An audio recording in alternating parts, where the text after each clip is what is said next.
Selamat pagi, siswa kelas 9 SMP Negeri 2 Tergamba. Apa kabar kalian, nak? Semoga kalian dalam keadaan sehat ya. Nah, bertemu kembali kita dalam pembelajaran berikutnya, yaitu Pendidikan Agama Kristen dan Budi Pekerti dengan Ibu Asrida Situmorang, SPDK. Sediakan dulu Alkitabnya, buku tulismu, paketmu, kemudian penamu. Nah, sebelum kita belajar, marilah kita berdoa.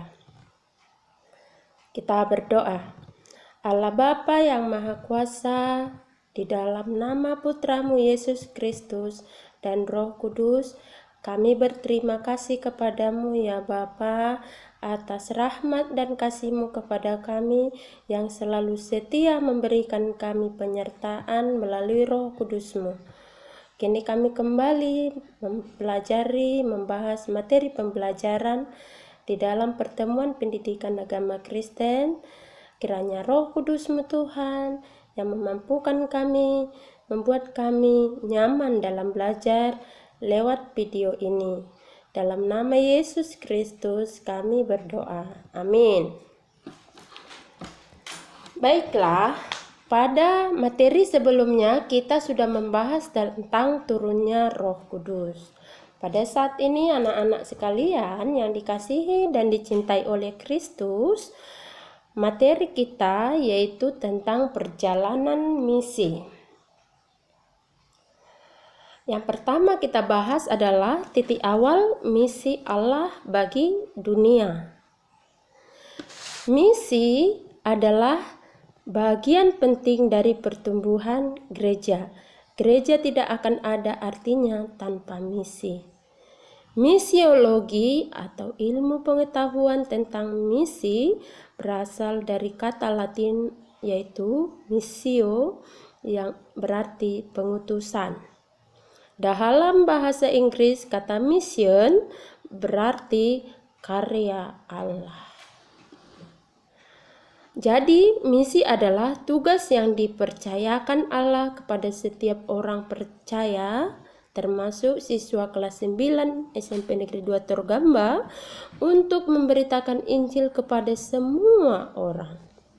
Perjanjian Baru mencatat bahwa misi adalah untuk memulihkan seluruh ciptaannya, diwujudkan melalui kedatangan Yesus Kristus ke dunia. Allah sudah merencanakan semua itu dengan sangat matang. Misi Allah dimulai dari Yesus dan ditunjukkan melalui seluruh pelayanan Yesus tahap demi tahap. Di sini ada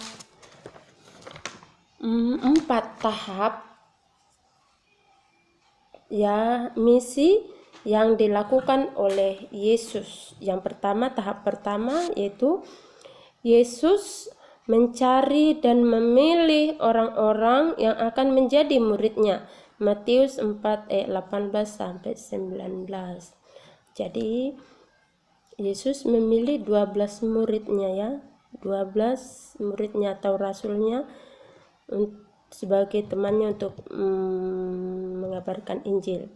Tahap kedua yang dilakukan Yesus adalah proses pemuridan. Setelah memilih murid-muridnya, Yesus mengajarkan tentang banyak hal kepada mereka, yaitu murid-muridnya. Para murid berada dalam binaan Allah melalui Yesus Kristus. Mereka dituntun dan diajarkan dengan benar sesuai dengan firman Allah. Yesus menolong para murid untuk bertumbuh melalui teladan yang Ia berikan kepada mereka. Tahap ketiga, Yesus memberitahu tugas dan tanggung jawab sebagai muridnya. Markus 16 ayat 15, yaitu Yesus mempersiapkan murid agar mereka dapat melanjutkan misi Allah.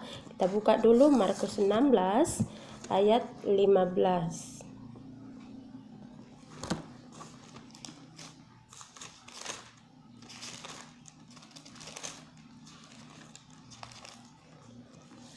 Yang isinya adalah, lalu Ia berkata kepada mereka, "Pergilah ke seluruh dunia, beritakanlah Injil kepada segala makhluk. Nah, tahap yang keempat yaitu pengutusan. Yesus tahu bahwa para murid sebenarnya sudah siap untuk melakukan tugas panggilan sebagai saksi bagi Allah, yaitu Matius 28 ayat 19 yang isinya adalah,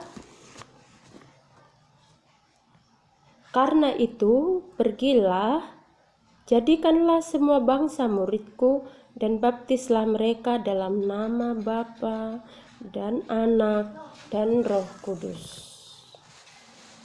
Nah, dengan demikian tugas pemberitaan atau memberitakan karya Allah dilakukan di tangan para murid. Oke, itu yang pertama ya. Yang kedua adalah Injil untuk semua orang. Kabar baik biasa kita dengar di dalam gereja adalah evangelium, perlu disebarkan agar dapat dinikmati oleh semua orang. Kabar gembira, kabar sukacita, kabar keselamatan, Injil perlu diberitakan kepada semua orang. Nah, turunnya Roh Kudus pada hari Pentakosta menjadi awal pekabaran Injil bagi para murid Yesus. Pada awalnya, pekabaran Injil yang dilakukan oleh para murid masih dalam lingkup terbatas. Artinya, mereka masih memahami bahwa misi pekabaran Injil hanya ditujukan kepada orang-orang Yahudi, melainkan untuk seluruh umat manusia ya. Itu melainkan untuk seluruh manusia, bisa kalian baca dalam Kisah Para Rasul 9. Ayat Kisah Para Rasul 10 ayat 9 sampai 34 ya. Kemudian Petrus mengunjungi Kornelius, di mana Kornelius adalah seorang perwira pasukan Italia, dan memberitakan Injil kepadanya, sanak saudaranya, dan para sahabatnya. Tindakan Petrus mendapat reaksi keras dari teman-temannya dan lingkungan sekitarnya. Kisah Para Rasul 11 ayat 1 sampai 3. Kisah Para Rasul 11 ayat 1 sampai 3.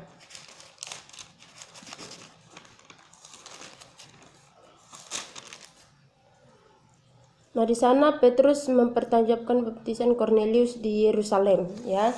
Jadi rasul-rasul dan saudara-saudara di Yudea mendengar bahwa bangsa-bangsa lain juga menerima firman Allah. Ketika Petrus tiba di Yerusalem, orang-orang dari golongan yang bersunat berselisih pendapat tentang dia.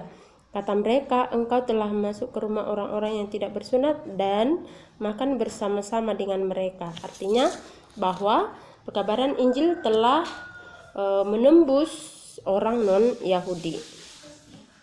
Maka Petrus menjelaskan kepada mereka tentang penglihatannya dengan Allah. Mendengar itu, sikap mereka pun berubah ya.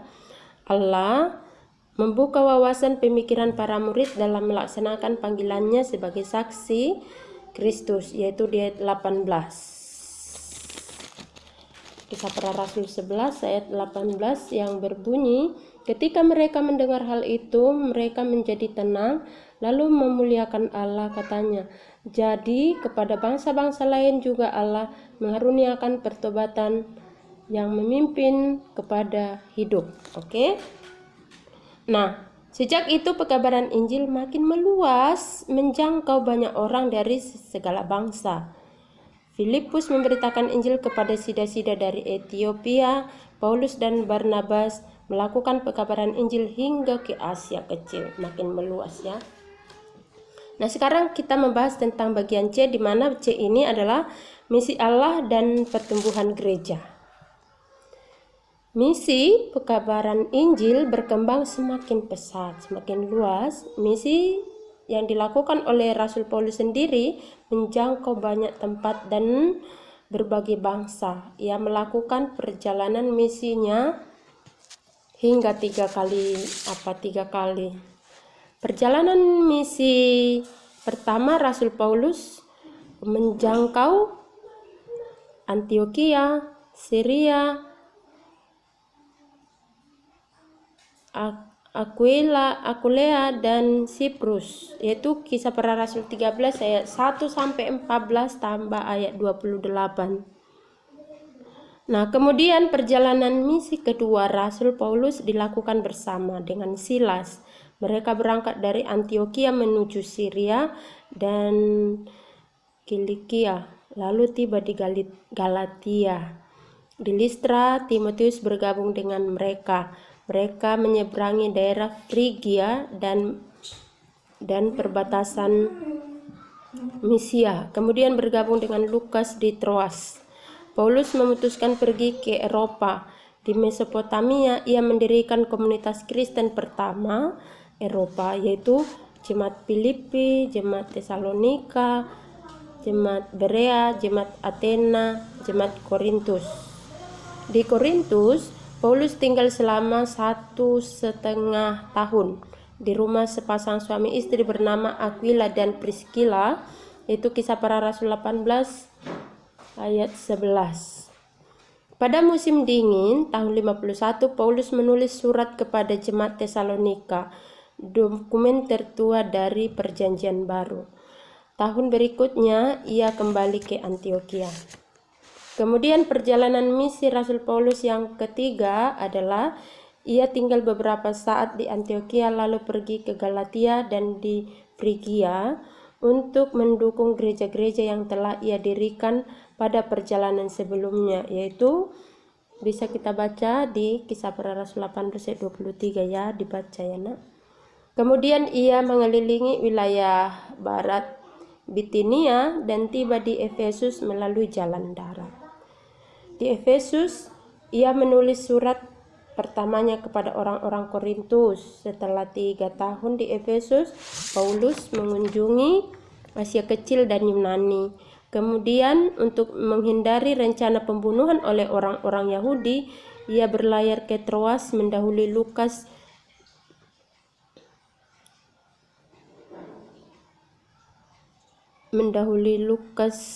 di sana ya. Beberapa muridnya, Kisah Para Rasul 20 ayat disertai maksudnya. Lukas disertai beberapa muridnya, Kisah Para Rasul 20 ayat 4. Kisah Para Rasul 20 ayat 4 yang isinya adalah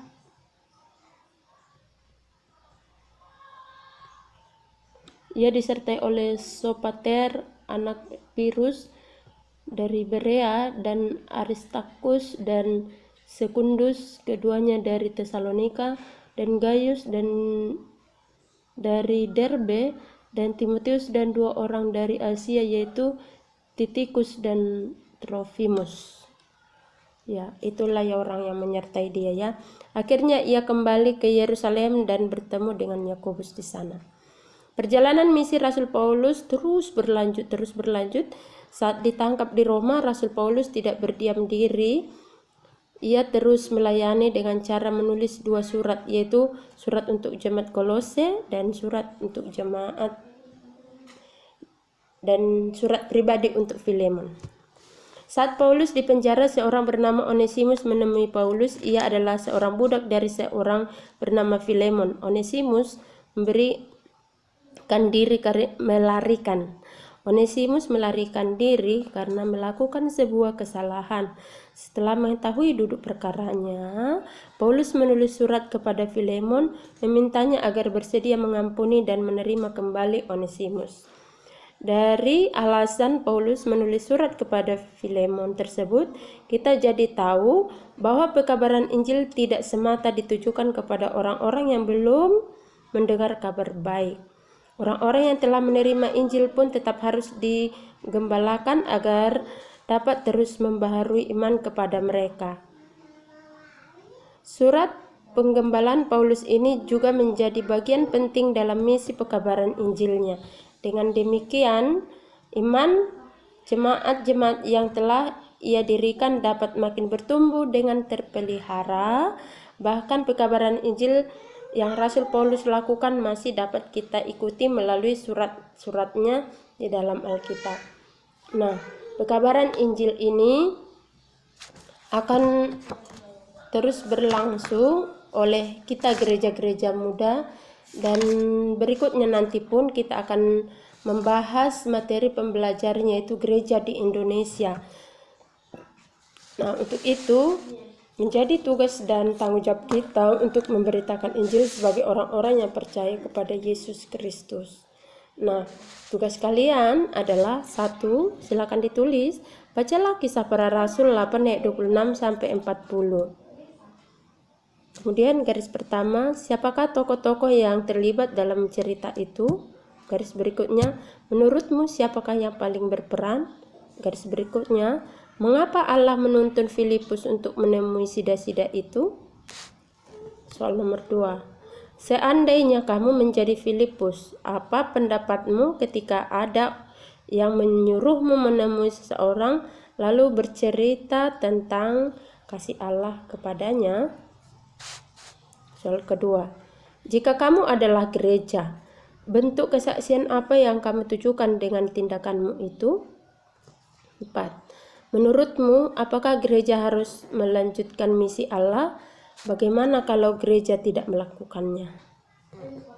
Kelima, tuliskan lagu Kidung Jemaat 426 ayat 1.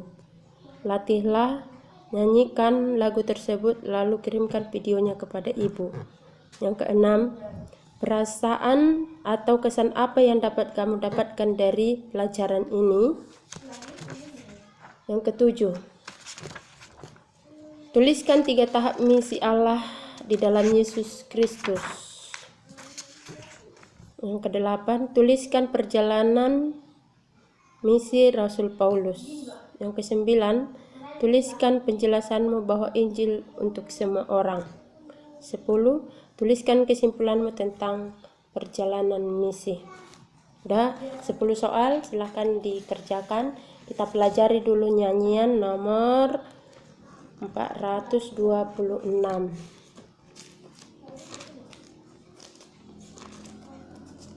Oke, sediakan Kidung Jemaatnya, kita nyanyikan. Judulnya, kita harus membawa berita.